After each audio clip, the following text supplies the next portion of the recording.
ओम नमः शिवाय।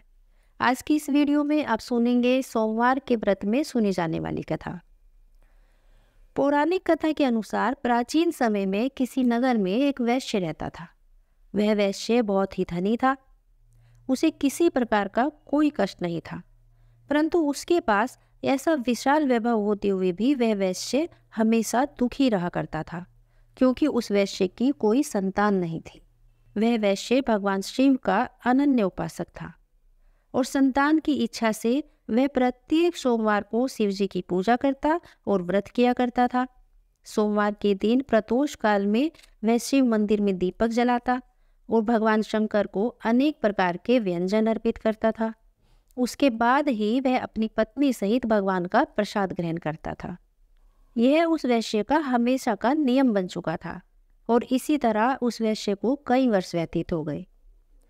तब एक दिन उस वैश्य के भक्तिभाव को देखकर माता पार्वती को उस पर दया आ गई और माता पार्वती भगवान शंकर से बोली कि हे स्वामी, यह वैश्य प्रत्येक सोमवार को आपका पूजन कितनी श्रद्धा से करता है, आप उसकी संतानहीनता दूर क्यों नहीं कर देते।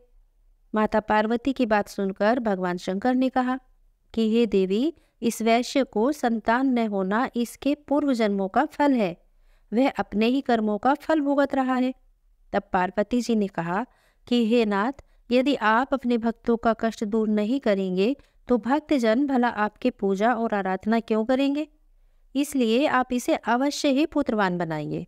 पार्वती जी का यह आग्रह सुनकर भगवान शंकर कहने लगे कि हे देवी, मैं तुम्हारे आग्रह के कारण उसे पुत्र प्राप्ति का वर तो दे देता हूँ, परंतु इसके भाग्य में पुत्र सुख न होने से वह पुत्र केवल 12 वर्ष तक ही जीवित रह सकेगा। और तब भगवान शंकर ने उस वैश्य के स्वप्न में जाकर उसे पुत्रवान होने का वरदान दिया और साथ ही उसे उसके पुत्र की 12 वर्ष की आयु के विषय में भी बता दिया। कुछ समय बाद भगवान शंकर की कृपा से उस वैश्य की पत्नी गर्भवती हुई और 10वें मास में उसे एक पुत्र रत्न की प्राप्ति हुई। पुत्र उत्पन्न होने से उस वैश्य के घर में बहुत उत्सव मनाया गया, लेकिन वह वैश्य निश्चिंत नहीं हो सका, क्योंकि वह जानता था कि उसका पुत्र केवल 12 वर्ष तक ही उसके साथ रहेगा। और इसी प्रकार आनंद मंगल में ही 11 वर्ष बीत गए।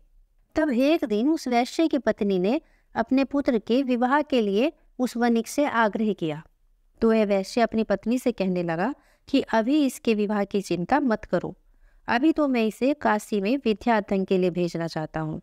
अपनी पत्नी से ऐसा कहकर उस वैश्य ने उस लड़के के मामा को बुलवाया और उसे बहुत सा धन देकर उससे कहा कि तुम अपने भांजे को पढ़ाने के लिए काशी ले जाओ, परंतु एक बात याद रखना कि मार्ग में जो भी ब्राह्मण मिले सबको भोजन और दक्षिणा देते हुए जाना और यज्ञ करते हुए जाना।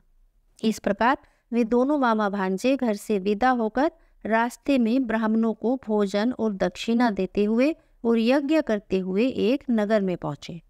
संयोग से उस नगर के राजा की कन्या का विवाह उसी दिन था। वह कन्या बहुत सुंदर थी और सुलक्षणा थी, परंतु जिस राजकुमार से उस कन्या का विवाह होने वाला था वह एक आंख से काना था और उस वर के पिता को इस बात की बहुत चिंता थी कि कहीं उसके पुत्र के एक आंख से काने होने के कारण यह विवाह बीच में न रुक जाए। तभी उस वर के पिता ने उस वैश्य के सुंदर पुत्र को देखा, तो उसने उसके मामा से आग्रह किया कि यदि आप अपने भांजे को कुछ समय के लिए मुझे दे दें तो आपकी बड़ी कृपा होगी। विवाह के तुरंत पश्चात मैं इसे आपको वापस लौटा दूंगा और इसके बदले में आपको बहुत सा धन दूंगा। अब वर के पिता के इस प्रस्ताव से वह मामा सहमत हो गया और अपने भांजे को नकली वर बनाकर उसने विवाह मंडप में भेज दिया। लेकिन जब वह वैश्य पुत्र विवाह करके वापस आने लगा तो उसने राजकुमारी की साड़ी के एक पल्ले पर लिख दिया कि हे प्रिय, तुम्हारा विवाह मुझ वैश्य पुत्र के साथ हुआ है और अब मैं पढ़ने के लिए काशी जा रहा हूँ। अब तुम्हें एक नकली वर के साथ विदा होना पड़ेगा जो कि एक आंख से काना है और तुम्हारा पति नहीं है। और इतना लिखकर वह वैश्य पुत्र वहां से चला गया। अब विदाई के समय जब राजकुमारी ने अपनी साड़ी पर उस वैश्य पुत्र के द्वारा लिखी हुई वह बात पढ़ी तो उसने राजकुमार के साथ जाने से मना कर दिया और उसने कहा कि यह मेरा पति नहीं है, मेरा पति तो एक वैश्य पुत्र है जो इस समय पढ़ने के लिए काशी गया है। राजकुमारी की ये बात सुनकर उसके माता पिता सोच में पड़ गए, और जब उन्होंने पता किया तो उन्हें वर के पिता के द्वारा किए गए उस छल के विषय में पता चला। तब वे दोनों बहुत दुखी हुए और उन्होंने अपनी कन्या को विदा नहीं किया। बारात खाली हाथ वापस लौट गई। उधर वे दोनों मामा भांजे काशी पहुंचे और वहां जाकर वह वैश्य पुत्र विद्या अध्ययन करने लगा और उसका मामा यज्ञ आदि में लग गया। इस प्रकार थोड़े ही दिनों बाद उस लड़के के 12 वर्ष पूर्ण हो गए। उस दिन यज्ञ हो रहा था तो वह लड़का अपने मामा से कहने लगा कि आज मेरी तबीयत ठीक नहीं जान पड़ रही है और इसलिए मैं सोने के लिए जा रहा हूँ। थोड़ी देर बाद आकर उसके मामा ने देखा तो उसने अपने भांजे को मृत अवस्था में पाया। वह मामा बहुत दुखी हो गया, परंतु उधर यज्ञ चल रहा था तो यज्ञ बीच में भंग न हो जाए इसलिए वह मौन ही रहा। जब यज्ञ की पूर्ण आहुति हो गई और सभी ब्राह्मण वहां से चले गए तो वह जोर जोर से विलाप करने लगा। और संयोग से उसी समय पार्वती जी के साथ भगवान शंकर उधर से आ निकले। उसके विलाप को सुनकर माता पार्वती का मन दया से भर उठा और वे भगवान शंकर से बोली कि हे स्वामी, आपके वरदान से उत्पन्न हुआ यह बालक मृत हो चुका है, इसका क्या कारण है? शिव जी बोले, हे देवी, यह बालक अपनी आयु समाप्त कर चुका है और अब मृत्यु को प्राप्त हो गया है, इसमें मैं क्या कर सकता हूँ?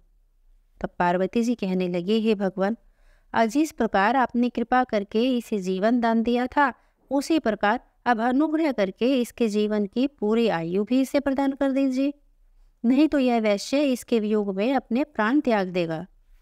तब माता पार्वती के आग्रह से भगवान शंकर ने उस बालक को जीवन दान दे दिया और पार्वती जी सहित शिवलोक को चले गए। इधर भगवान शंकर के वरदान से वह बालक पुनः जी उठा और कुछ दिनों बाद अपने मामा के साथ अपने नगर के लिए चला। चलते चलते वे दोनों मामा भांजे पुनः उसी नगर में आए जहां उस वैश्य पुत्र का राजकुमारी के साथ विवाह हुआ था। वहां उन दोनों ने यज्ञ कराया और ब्राह्मणों को भोजन कराकर बहुत सी दक्षिणा दी। जब ब्राह्मणों द्वारा राजा को यह सूचना मिली कि काशी से एक वैश्य पुत्र आया है जो ब्राह्मणों को भोजन और दक्षिणा दे रहा है, तो राजा उसे देखने के लिए आया। वहां जब राजा ने अपने दामाद को देखा तो उसकी खुशी का ठिकाना नहीं रहा। वह उसे पूरे सम्मान के साथ अपने महल में लेकर आया। कुछ दिनों तक आदर और भाव करने के बाद उसने अपनी पुत्री को बहुत सा धन देकर उसके साथ विदा कर दिया। अब वह वैश्य पुत्र अपनी पत्नी और मामा के साथ अपने नगर की ओर वापस चला। जब वे लोग घर के समीप पहुंचे तब उसके मामा ने कहा कि तुम दोनों यहीं रुको, मैं घर जाकर तुम्हारे आने की खबर देता हूँ। इधर वह वैश्य तो अपनी पत्नी सहित छत पर बैठा था और अपने मन में सोच रहा था कि यदि मेरा पुत्र काशी से लौटकर नहीं आया तो हम दोनों यहीं से कूदकर अपने प्राण दे देंगे। किंतु जब लड़के के मामा ने जाकर उससे कहा कि तुम्हारा पुत्र विद्या अध्ययन करके अपनी पत्नी को साथ लेकर कुशलतापूर्वक वापस आ गया है, तो उन दोनों के आनंद की सीमा नहीं रही। उन लोगों ने अपने पुत्र और पुत्र वधू का स्वागत किया और उसके बाद नियम पूर्वक वे दोनों पति पत्नी सोमवार का व्रत रखकर शिव जी की पूजा करने लगे। जब उस वैश्य पुत्र को अपने जन्म और मृत्यु के विषय में पूरी घटना का पता चला तो वह वैश्य पुत्र भी अपनी पत्नी सहित पूरे श्रद्धा भाव से प्रत्येक सोमवार को भगवान शंकर का व्रत रखने लगा और उनकी पूजा करने लगा।